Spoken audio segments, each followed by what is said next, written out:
രാജ്യങ്ങൾക്കിടയിലെ ശക്തി പരീക്ഷണത്തിനും യുദ്ധത്തിനും വരെ കാരണമായ കപ്പൽ ചാനൽ. ഈജിപ്തിലെ ഫറവോന്റെയും നെപ്പോളിയൻ ബോണപ്പാർട്ടിന്റെയും സാക്ഷാത്കരിക്കാതെ പോയ സ്വപ്നം. എവർഗ്രീൻ വഴിമുടക്കിയ സൂയസ് കനാലിന്റെ ചരിത്രത്തിന് പറയാനുള്ളത് ചോര ചിന്തിയ കഥകൾ തന്നെയാണ്. ബൈബിളിലെ പ്രധാന സാന്നിധ്യങ്ങളിൽ ഒന്നാണ് ചെങ്കടൽ.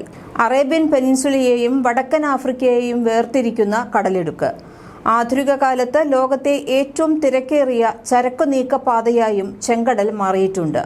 ഇതിന് കാരണമായത് ഈജിപ്തിന്റെ ഉടമസ്ഥതയിലുള്ള സൂയസ് കനാലാണ്. അനേകം ദശകങ്ങൾ സംഘർഷത്തിലൂടെ കടന്നുപോയതാണ് സൂയസ് കനാലിന്റെ ചരിത്രവും.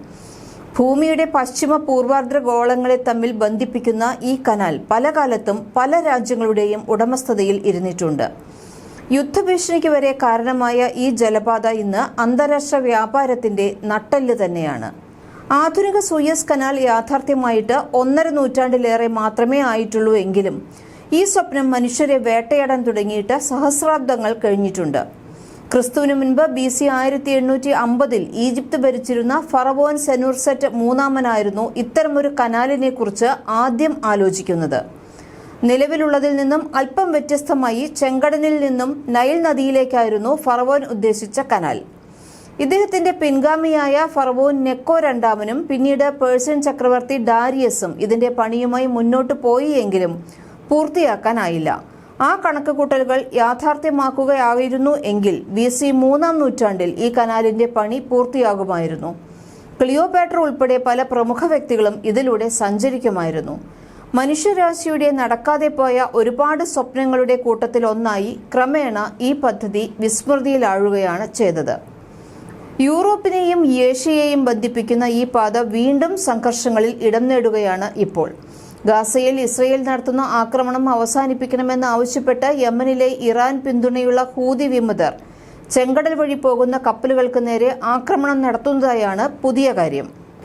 ലോകത്തെ ഏറ്റവും വലിയ മനുഷ്യനിർമ്മിത ജലാഗത മാർഗമാണ് സൂയസ് കനാൽ.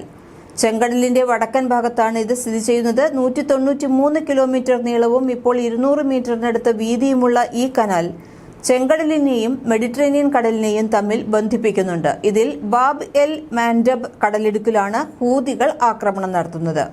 ചെങ്കടലിന്റെ തെക്കൻ ഭാഗമാണ് ഇവിടം. ചെങ്കടലിനെ ഏദൻ കടലിടുക്കിലൂടെ ഇന്ത്യൻ മഹാസമുദ്രവുമായി ബന്ധിപ്പിക്കുന്നത് ബാബ് എൽ മാൻഡബ് കടലിടുക്കാണ്. 26 കിലോമീറ്റർ മാത്രം വീതിയുള്ള ഇവിടം കേന്ദ്രീകരിച്ചാണ് ഹൂതികൾ ആക്രമണം നടത്തുന്നത്. ഇത്തരത്തിൽ കഴിഞ്ഞ ദിവസമുണ്ടായ ഒരു ആക്രമണത്തിൽ രക്ഷകരായത് ഇന്ത്യൻ നാവികസേനയും തീര സംരക്ഷണ സേനയുമായിരുന്നു. ഡ്രോൺ ആക്രമണം നടന്നതായി സ്ഥിരീകരിച്ച ലൈബീരിയൻ കപ്പൽ MVKM പ്ലൂട്ടോ പിന്നീട് മുംബൈ തീരത്ത് എത്തിച്ചു. ആക്രമണത്തിനു പിന്നിൽ ഇറാന്റെ കൈകളാണെന്ന് US പ്രഖ്യാപിക്കുകയും ചെയ്തിട്ടുണ്ട്. ഇറാൻ പക്ഷേ ഇത് നിഷേധിച്ചിരിക്കുകയാണ്. എന്തുകൊണ്ടാണ് ചെങ്കടലും സൂയസ് കനാലും വീണ്ടും ഇങ്ങനെ വാർത്തകളിൽ നിറയുന്നത്? എന്തുകൊണ്ടാണ് ഈ പാതയിൽ ഉണ്ടാകുന്ന ഏതൊരു കാര്യവും രാജ്യാന്തര സാഹചര്യങ്ങളെ തന്നെ മാറ്റിമറിക്കാൻ പോന്നതാകുന്നത്? റഷ്യ യുക്രൈൻ യുദ്ധത്തിനും ഗസയിലെ ഇസ്രയേൽ ആക്രമണത്തിനും പിന്നാലെ മറ്റൊരു യുദ്ധമുഖം കൂടി തുറക്കുകയാണോ? സൂയസ് കനാലിന്റെ ചരിത്രം നമുക്കൊന്ന് നോക്കാം. ലോകം കീഴടക്കാൻ ഇറങ്ങിത്തിരിച്ച ഫ്രഞ്ച് പടനായകൻ നെപ്പോളിയൻ ബോണപ്പാർട്ട് 1798 ഈജിപ്ത് കീഴടക്കുന്നത്. ഈജിപ്തിന്റെ അധികാരം കൈയടക്കിയ നെപ്പോളിയന്റെ ഏറ്റവും വലിയൊരു ആഗ്രഹമായിരുന്നു ചെങ്കടലിനെയും മെഡിറ്ററേനിയൻ കടലിനെയും ബന്ധിപ്പിച്ചുകൊണ്ടുള്ള ഒരു കൃത്രിമ ജലപാത. സൂയസ് മുനമ്പ് തകർത്ത കനാൽ പണിയുക എന്നതായിരുന്നു അദ്ദേഹത്തിന്റെ ലക്ഷ്യം. ആദ്യപടിയായി ഇതിന്റെ സാധ്യതകൾ അറിയാൻ സർവേ നടത്തിയ സർവേയർമാർ പക്ഷേ നെപ്പോളിയന് സമർപ്പിച്ച റിപ്പോർട്ട് സൂയസ് കനാൽ പ്രായോഗികമല്ല എന്നതായിരുന്നു. ഇതിനവർ കാരണമായി പറഞ്ഞത് ചെങ്കടൽ മെഡിറ്ററേനിയൻ സമുദ്രത്തെക്കാൾ 30 അടിയോളം ഉയരത്തിലാണ് എന്നതായിരുന്നു. ഇത്തരത്തിൽ ഇരു സമുദ്രങ്ങളെയും ബന്ധിപ്പിച്ച് ഒരു കൃത്രിമ ജലപാത നിർമ്മിക്കുകയാണെങ്കിൽ ചെങ്കടലിൽ നിന്നും ഇരച്ചു കയറുന്ന ജലം നൈൽ നദീതടങ്ങളെ വെള്ളത്തിൽ മുക്കും എന്നതായിരുന്നു കനാൽ നിർമ്മിക്കാതിരിക്കാനുള്ള പ്രധാന കാരണമായി സർവേ ചെയ്തവർ ചൂണ്ടിക്കാട്ടിയത്. ഇതോടെ നെപ്പോളിയൻ ആ പദ്ധതി ഉപേക്ഷിച്ചു. ഏറെക്കാലം പൊടിമൂടിക്കിടുന്ന സൂയസ് കനാൽ എന്ന സ്വപ്നം പിന്നീട് ഉയർന്നുവരുന്നത് 1854 ഫ്രഞ്ച് നയതന്ത്രജ്ഞനായ ഫെർഡിനാൻഡ് ഡി ലെസ്പസ് ഇക്കാര്യം ഈജിപ്ഷ്യൻ വൈസ്രോയിയുമായി സംസാരിച്ച് സൂയസ് കനാൽ കമ്പനി എന്നൊരു കമ്പനിക്ക് രൂപം നൽകി. ലെസ്പസിന്റെ ഈ നിർദ്ദേശത്തിന് അന്നത്തെ ഫ്രഞ്ച് ചക്രവർത്തിയായ നെപ്പോളിയൻ മൂന്നാമന്റെ പൂർണ്ണ പിന്തുണയുണ്ടായിരുന്നു. അതുകൊണ്ട് തന്നെ ഈ പദ്ധതിയെ ബ്രിട്ടീഷുകാർ കുറച്ചൊരു ആശങ്കയോടെയാണ് കണ്ടിരുന്നത്. കനാലുമായി ബന്ധപ്പെട്ട വിഷയത്തിൽ ലെസ്പസും അന്നത്തെ ബ്രിട്ടീഷ് പ്രധാനമന്ത്രി പാമേഴ്സ്റ്റൺ പ്രഭുവും തമ്മിൽ നിരവധി വാഗ്വാദങ്ങൾ വരെ ഉണ്ടായിട്ടുണ്ട്. സൂയസ് കനാലിന്റെ നിതാന്ത വിമർശകനായ ബ്രിട്ടൻ പക്ഷേ 1875 സാമ്പത്തിക തകർച്ചയെ തുടർന്ന് ഈജിപ്ത് തങ്ങളുടെ കൈവശമുണ്ടായിരുന്ന സൂയസ് കനാൽ കമ്പനിയുടെ ഓഹരികൾ വിൽക്കാൻ തീരുമാനിച്ചപ്പോൾ ഇത് വാങ്ങി. അങ്ങനെ സൂയസ് കനാൽ കമ്പനിയിൽ നിന്ന് 44% ഓഹരികൾക്ക് ബ്രിട്ടൻ ഉടമയായി. സൂയസ് കനാൽ നിർമ്മാണത്തിന് ഒട്ടനവധി തൊഴിലാളികളുടെ ആവശ്യമുണ്ടായിരുന്നു. അടിമവേല മുതൽ യന്ത്രങ്ങളുടെ ഉപയോഗം വരെ സൂയസ് കനാൽ നിർമ്മാണത്തിൽ ഉണ്ടായിട്ടുണ്ട്. 1861 അവസാനത്തിൽ ആയിരക്കണക്കിന് കാർഷിക തൊഴിലാളികൾ മൺവെട്ടിയും തൂമ്പയുമൊക്കെ കൊണ്ടാണ് കനാൽ കുഴിച്ചു തുടങ്ങിയത്. 1863 അന്നത്തെ ഈജിപ്ഷ്യൻ ഭരണാധികാരിയായ ഇസ്മയിൽ പാഷ നിർബന്ധിത വേല നിരോധിച്ചതോടെ കനാലിന്റെ പണി നിലച്ചു. തൊഴിലാളി ദൗർബല്യം നേരിട്ടപ്പോൾ ലെസെപ്സും സൂയസ് കനാൽ കമ്പനിയും ആവി കൊണ്ടും കൽക്കരി കൊണ്ടും പ്രവർത്തിക്കുന്ന ഷവലുകൾ, ഡ്രഡ്ജറുകൾ എന്നിവ ഉപയോഗിച്ച് കനാൽ കുഴിക്കാൻ ആരംഭിക്കുകയാണ്. 20-ാം നൂറ്റാണ്ട് കണ്ട പല പ്രധാന യുദ്ധങ്ങളിലും സൂയസ് കനാലിനും ഒരു പങ്കുണ്ടായിരുന്നു. ഈ ജലപാതയുടെ പ്രാധാന്യം മനസ്സിലാക്കിയ സൈനിക ശക്തികൾ ഈ കനാലിൽ പരമാധികാരം സ്ഥാപിക്കാൻ എന്നും ശ്രമിച്ചിരുന്നു. 1-ാം ലോക മഹായുദ്ധകാലത്ത് ടർക്കിയുടെ നേതൃത്വത്തിൽ ഈ കനാൽ പിടിച്ചെടുക്കാൻ ഇതിന്റെ കിഴക്ക് ഭാഗത്തു നിന്നും ഒരു സൈനിക മുന്നേറ്റം തന്നെ ഉണ്ടായി. 2-ാം ലോക മഹായുദ്ധകാലത്ത് നാസികൾ കനാലിന്റെ പടിഞ്ഞാറ് ഭാഗത്തു നിന്നാണ് ആക്രമണം നടത്തിയത്. എന്നാൽ ഇതിനോടകം ബ്രിട്ടന്റെ പൂർണ്ണ അധീനതയിലായി കഴിഞ്ഞ കനാൽ ബ്രിട്ടന്റെ കയ്യിൽ തന്നെയാണ് തുടർന്നുകൊണ്ടിരുന്നത്. പിന്നീട് 1956 സൂയസ് കനാൽ വീണ്ടും ഒരു യുദ്ധകേന്ദ്രമായി മാറുന്നത്. 1922 ഈജിപ്ത് സ്വതന്ത്രമായിട്ടും സൂയസ് കനാൽ ബ്രിട്ടന്റെ അധീനതയിൽ തന്നെ തുടർന്നു. ഈജിപ്തിൽ ഇതിനെതിരെ കടുത്ത എതിർപ്പ് ഉയരുന്നുണ്ടായിരുന്നു. മെല്ലെ മെല്ലെ നീറിപ്പുകഞ്ഞ എതിർപ്പ് ഒരു വൻ പ്രതിഷേധമായി മാറിയതോടെ അന്നത്തെ Egyptian president Gamal Abdul Nasser Suez കനാലിനെ ദേശസാൽക്കരിച്ചു. 1956 ഇത് നടന്നത്. ഇതോടെ ബ്രിട്ടൻ, ഫ്രാൻസ്, ഇസ്രയേൽ എന്നീ രാജ്യങ്ങൾ സംഘടിച്ച് ഈജിപ്തിനെതിരെ യുദ്ധത്തിനിറങ്ങി. സൂയസ് കനാൽ വഴി പോകുന്ന കപ്പലുകളിൽ നിന്നും ചുങ്കം പിരിച്ച് നൈൽ നദിക്ക് കുറുകെ ഒരു അണക്കെട്ട് പണിയുക എന്നതായിരുന്നു നാസറിന്റെ ഉദ്ദേശം. ചെറിയൊരു കാലം മാത്രം നീണ്ടുനിന്ന യുദ്ധത്തിൽ യൂറോപ്യൻ ശക്തികൾ കനാൽ പിടിച്ചെടുക്കുന്നതിന്റെ അടുത്തുവരെ എത്തി. പക്ഷേ അന്നത്തെ ലോകശക്തികളായ അമേരിക്കയും സോവിയറ്റ് യൂണിയനും ഒരുമിച്ച് ഇതിനെ എതിർത്തതിനെ തുടർന്ന് അവർ പിന്മാറുകയായിരുന്നു. തുടർന്ന് അന്ന് ബ്രിട്ടീഷ് പ്രധാനമന്ത്രിയായിരുന്ന ആന്റണി ഈഡന് രാജിവെച്ച് ഒഴിയേണ്ടതായും വന്നു. അന്നു മുതൽക്ക് സൂയസ് കനാൽ ഈജിപ്തിന്റെ അധികാരപരിധിയിലായി. പിന്നീട് 1967 ഇസ്രയേൽ ഈജിപ്ത് യുദ്ധത്തിനിടയിൽ ഒരു അപൂർവ സംഭവം നടന്നു. മൈനുകളും തകർന്ന കപ്പലുകളുമൊക്കെ ഉപയോഗിച്ച് ഈജിപ്ഷ്യൻ സർക്കാർ കനാൽ 2 ഭാഗത്തു നിന്നും അടച്ചുപൂട്ടി. ഈ സമയത്ത് 15 അന്താരാഷ്ട്ര കപ്പലുകൾ സൂയസ് കനാലിലൂടെ ഒഴുകി നടക്കുന്നുണ്ടായിരുന്നു. കനാലിന്റെ കേന്ദ്രഭാഗമായ ഗേറ്റ് ബിറ്റർ തടാകത്തിലായിരുന്നു അപ്പോൾ അവയിൽ മിക്ക കപ്പലുകളും ഉണ്ടായിരുന്നത്.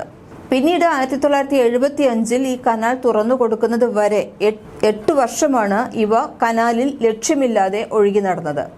കപ്പലുകളെ പൊതിഞ്ഞ മരുഭൂമിയിലെ മണലിന്റെ നിറവുമായി ബന്ധപ്പെട്ട് മഞ്ഞ കപ്പൽക്കൂട്ടം അഥവാ യെല്ലോ ഫ്ലീറ്റ് എന്ന ഓമന പേരും ഈ 15 കപ്പലുകളുടെ കൂട്ടത്തിന് ലഭിച്ചു. ഇതിൽ ചില കപ്പലിലെ ജീവനക്കാർ ഇടയ്ക്കിടെ മാറിക്കൊണ്ടിരുന്നുവെങ്കിലും മിക്ക കപ്പലുകളിലെയും ജീവനക്കാർ അതാത് കപ്പലുകളിൽ തന്നെ തുടർന്നു. അവർ തങ്ങളുടേതായ ഒരു സാമൂഹ്യ, സാംസ്കാരിക, കലാ, കായിക, വിനോദ പരിപാടികളെല്ലാം സംഘടിപ്പിച്ചു. കാരണം 8 വർഷം അവർ ഈ കപ്പലിൻ്റെ ഉള്ളിൽ തന്നെയാണ്. പരസ്പരം അങ്ങോട്ടും ഇങ്ങോട്ടും മാറിയെങ്കിലും അവർക്ക് പുറത്തിറങ്ങാൻ പറ്റില്ല. അതുകൊണ്ട് തന്നെ ഒഴുകി നടക്കുന്ന ഒരു സമൂഹം അവരവിടെ സൃഷ്ടിച്ചു. എന്ന് മാത്രമല്ല, ഇവർ തങ്ങളുടേതായ ഒരു തപാൽ സ്റ്റാമ്പ് ഇറക്കുകയും ഒരു ആഭ്യന്തര വ്യാപാര വാണിജ്യ സമ്പ്രദായത്തിന് രൂപം നൽകുകയും ചെയ്തു. പിന്നീട് 1975 കനാൽ തുറന്ന് ഇവരെ പോകാൻ അനുവദിച്ചപ്പോൾ 15 കപ്പലുകളിൽ പൂർണ്ണമായും ഉപയോഗയോഗ്യമായി ഉണ്ടായിരുന്നത് 2 കപ്പലുകൾ മാത്രമാണ്. ഇതിനു മുൻപും സൂയസ് കനാലിന് ചോര ചുവപ്പുള്ള ഒട്ടേറെ കഥകൾ പറയാനുണ്ട്. ഫ്രഞ്ചുകാരനായ ഫെർഡിനൻഡ് ഡി ലെസെപ്സ് 1859 ആരംഭിച്ച സൂയസ് കനാൽ നിർമ്മാണം 1869 പൂർത്തിയാക്കിയത്. 1-2 ലോകമഹായുദ്ധക്കാലത്ത് ഇവിടെ സംഘർഷങ്ങൾക്ക് വേദിയായിട്ടുണ്ട്.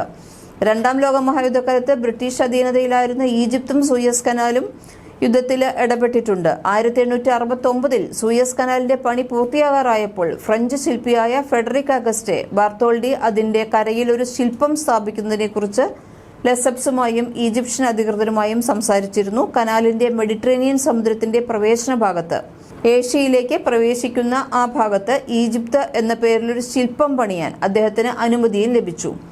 ഈജിപ്ഷ്യൻ കർഷക സ്ത്രീയുടെ വേഷഭൂഷാദികൾ അണിഞ്ഞ ഒരു സ്ത്രീയുടെ 90 അടി ഉയരത്തിലുള്ള പ്രതിമയായിരുന്നു ബർത്തോൾഡി ഉദ്ദേശിച്ചത്. ആ സ്ത്രീ രൂപത്തിന്റെ കയ്യിൽ ഒരു ദീപശിഖയും ഉണ്ടായിരുന്നു. ഇത് കനാലിൽ എത്തുന്ന കപ്പലിലെ നാവികർക്ക് ദിശ കാണിക്കാൻ ഉപകരിക്കുന്ന ലൈറ്റ് ഹൗസ് ആക്കി മാറ്റാനായിരുന്നു ബർത്തോഡി ഉദ്ദേശിച്ചിരുന്നത്. എന്നാൽ എന്തുകൊണ്ടോ ഈ പദ്ധതി യാഥാർത്ഥ്യമായില്ല. എന്നാൽ തന്റെ സ്വപ്നവുമായി മുന്നോട്ട് പോയ ബർത്തോൾഡി 1886 ഇത് ന്യൂയോർക്ക് ഹാർബറിൽ യാഥാർത്ഥ്യമാക്കി. വിമോചനം ലോകത്തിന് ബോധോദയമുണ്ടാക്കുന്നു എന്ന് നാമകരണം ചെയ്ത ഈ പ്രതിമ പിന്നീട് സ്റ്റാച്യു ഓഫ് ലിബർട്ടി എന്ന പേരിൽ പ്രശസ്തമായി. എല്ലാ വിമർശകരുടെയും ദോഷൈകതൃക്കുകളുടെയും വായ അടപ്പിച്ചുകൊണ്ട് ഫെർഡിനാൻഡ് ഡി ലെസെപ്സ് സൂയസ് കനാലിന്റെ നിർമ്മാണം പൂർത്തിയാക്കി. കാലം കടന്നുപോയതോടെ കനാൽ ഉപയോഗിക്കുന്നവരുടെ എണ്ണം വർദ്ധിച്ചുവന്നു. വീതി കുറഞ്ഞ കനാലിൽ ഇരുഭാഗത്തേക്കുമുള്ള ഗതാഗതം സാധ്യമാകാത്ത ഒരു സാഹചര്യം ഉണ്ടായി. കനാലിന്റെ അരികുകളിൽ മണ്ണുറഞ്ഞുകൂടി ആഴം കുറഞ്ഞതും പ്രശ്നമായി.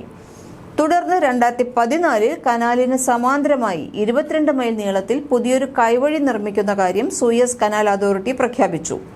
2015 അവസാനമായപ്പോൾ 22 മൈൽ നീളത്തിൽ പ്രധാന പാതയ്ക്ക് സമാന്തരമായി മറ്റൊരു ജലപാത കൂടി വന്നു. എത്രയൊക്കെ നവീകരിച്ചിട്ടും പുതിയ സൗകര്യങ്ങൾ ഉണ്ടാക്കിയിട്ടും വരാനുള്ളതൊന്നും വഴിയിൽ തങ്ങില്ല എന്ന് പറഞ്ഞതുപോലെ ആക്രമണങ്ങൾ ചെങ്കടലിനും സൂയസ് കനാലിനും നിത്യസംഭവങ്ങളായി മാറിയിരിക്കുകയാണ്. 1930 കിലോമീറ്റർ ദൂരത്തിലാണ് ചെങ്കടലിന്റെ കിടപ്പ്. ഒരു ഭാഗത്ത് അറേബ്യൻ രാജ്യങ്ങൾ, മറുവശത്ത് വടക്കൻ ആഫ്രിക്കയും, ഇതിനിടയിലെ ഇടുക്കിലുള്ള കടലിലാണ് ചെങ്കടൽ. 193 കിലോമീറ്റർ നീളവും ഇപ്പോൾ 200 മീറ്ററിനടുത്ത് വീതിയുമുള്ള ഈ കനാൽ ചെങ്കടലിനെയും മെഡിറ്ററേനിയൻ കടലിനെയും തമ്മിൽ ബന്ധിപ്പിക്കുന്നുണ്ട്. 1956 ഈജിപ്ത് ഭരണാധികാരി ഗമാൽ അബ്ദുൽ നാസർ സൂയസ് കനാലിനെ ദേശസാൽക്കരിച്ചു എന്ന് പറഞ്ഞുവല്ലോ. പക്ഷേ ബ്രിട്ടനും ഫ്രാൻസിനും ഇസ്രയേലിനും ഇത് അംഗീകരിക്കാൻ കഴിഞ്ഞിട്ടില്ല. എന്നാൽ സോവിയറ്റ് യൂണിയൻ ഈജിപ്തിന് പിന്തുണയുമായി എത്തിയതോടെ US അപകടം മണത്തു. ശീതയുദ്ധത്തിന്റെ തുടക്കകാലമായിരുന്നു ഇത്. ഒടുവിൽ ബ്രിട്ടനെയും ഫ്രാൻസിനെയും ഇസ്രയേലിനെയും പിന്തിരിപ്പിച്ചുകൊണ്ടാണ് US ആ പ്രതിസന്ധി ഒഴിവാക്കിയത്.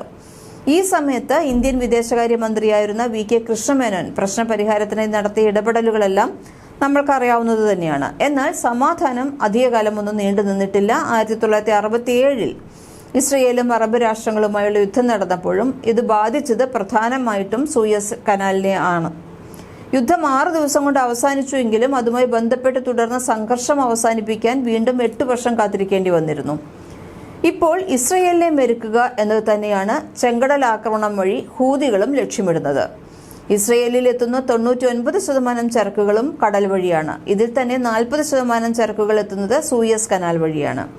ഇസ്രയേലുമായി ബന്ധമുള്ള ഏതൊരു കപ്പലും ആക്രമിക്കുമെന്നാണ് ഹൂതി നേതാക്കൾ വ്യക്തമാക്കിയിട്ടുള്ളത്.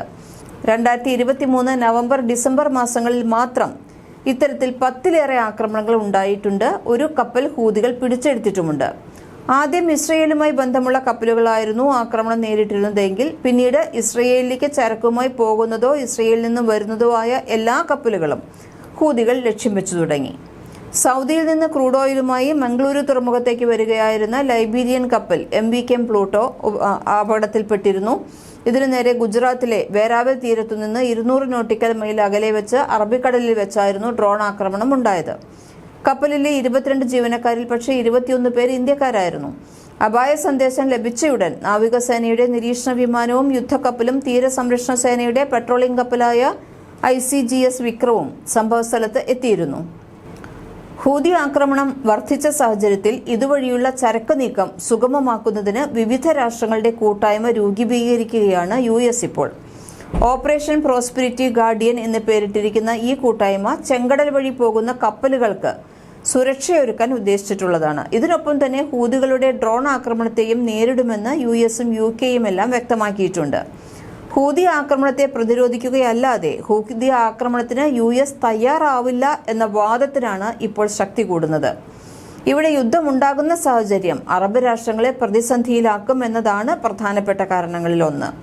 മേഖലയിലാകെ യുദ്ധം വ്യാപിക്കും. US ഹൂതികളെ ആക്രമിക്കുന്ന സാഹചര്യം ഉണ്ടാവുകയാണെങ്കിൽ ഇറാനും യുദ്ധമുഖത്തേക്ക് ഇറങ്ങാൻ സാധ്യതയുണ്ട്. നിലവിൽ റഷ്യ യുക്രൈൻ യുദ്ധത്തിൽ യുക്രൈനും അതിനൊപ്പം ഗാസയിൽ ഇസ്രയേലിനും US പിന്തുണ നൽകുന്നുണ്ട്.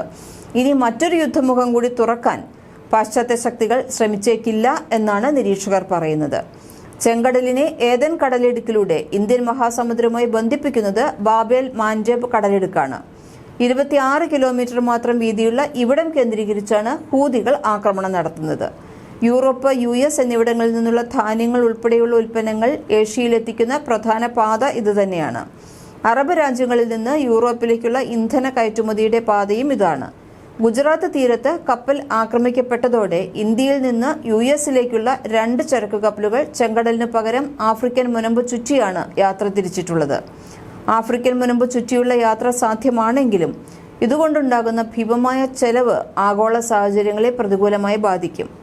ഉദാഹരണത്തിന് സിംഗപ്പൂരിൽ നിന്നോ ഇന്ത്യയിൽ നിന്നോ യൂറോപ്പിലേക്ക് സൂയസ് കനാൽ വഴി 8400 നോട്ടിക്കൽ മൈലാണ് ഉള്ളതെങ്കിൽ ആഫ്രിക്കൻ മുനമ്പ് ചുറ്റി പോകണമെങ്കിൽ 11,700 നോട്ടിക്കൽ മൈൽ ദൂരമുണ്ട്. ഇതായത് ഏകദേശം 3000 നോട്ടിക്കൽ മൈലിലധികം നമ്മൾ സഞ്ചരിക്കേണ്ടി വരും. ഇതിന് 7 മുതൽ 10 ദിവസം വരെ കൂടുതലായും വരും. ആഫ്രിക്കൻ മുനമ്പ് ചുറ്റി സഞ്ചരിക്കുന്നതോടെ ഓരോ യാത്രയ്ക്കും $20 ലക്ഷം വരെ അധിക ചെലവ് വരുമെന്നാണ് കണക്കാക്കുന്നത്. ഇങ്ങനെ ഒരുപാട് പ്രതിസന്ധികളുണ്ട്. ചെലവ് ഉയർന്നത് വീണ്ടും കണക്കാക്കി കരാർ ഉണ്ടാക്കൽ, ഇൻഷുറൻസ് കവറേജ്, അപകട സാധ്യതയുണ്ടെന്ന് അറിഞ്ഞിട്ടും ആ മേഖലയിലൂടെ കടന്നുപോകൽ തുടങ്ങിയ അനേകം പ്രശ്നങ്ങളും ഉണ്ടാകാൻ സാധ്യതയുണ്ട്. യാത്രാ സമയവും മറ്റും കൂടുന്നതോടെ ചരക്കുകളുടെ വിലയും വർദ്ധിക്കും. ഇതെല്ലാം തന്നെ വിപണിയെ പ്രതികൂലമായി ബാധിക്കുകയും ചെയ്യും.